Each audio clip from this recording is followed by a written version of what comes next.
ஜெய் வாசவி. இன்று இரண்டாவது ஸ்லோகம்.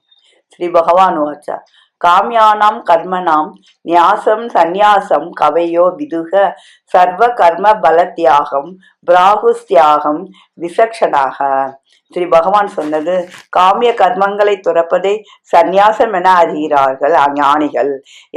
எல்லா கர்மங்களின் பயனை விடுவதை தியாகம் என்கின்றனர் தீர்க்கதரிசிகள். காமிய கர்மம் என்பது இம்மையில் தனக்கு பட்டம், புகழ், பேர், புத்திரபாகியம், செல்வம், தீர்காயுள், ஆரோக்கியம் முதலிய அமைய வேண்டும் என்று ஆசைப்படுவதும் மறுமையில் சொர்க்காதி பதவிகள் வேண்டும் என்று விரும்புவதாகும். இத்தகைய ஆசைகளை ஒழிப்பது சந்நியாசம். இது சில ஞானிகள் கருத்து. வேறு சில ஞானிகள் நித்திய நைமித்திய காமியமாகிய எல்லா கர்மங்களின் பயனை விட்டுவதே தியாகம் என்கின்றனர். சத்வகுணம் உள்ளவர்களுக்கு கர்மங்கள் செய்ய வேண்டிய அவசியம் இல்லை. கர்மங்கள் தாமாகவே அவர்களை விட்டு விலகி விடுகின்றன. வலிய முயன்றாலும் அவர்களால் கர்மம் செய்ய முடியாது.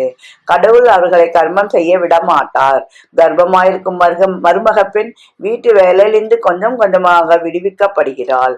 குழந்தை பிறந்த பிறகு அவள் முழு கவனத்தையும் குழந்தையை பரிமாறுவதிலேயே செலுத்தும்படி விடப்படுகிறாள். அதுபோல சத்வகுணம் உள்ளவர்களது கர்மங்களையும் பகவான் அகற்றி விடுகின்றார். ஆனால் சத்வகுணம் வாய்க்கப்பெறாத மக்கள் எல்லா உலக கடமைகளையும் கவனிக்க வேண்டும்.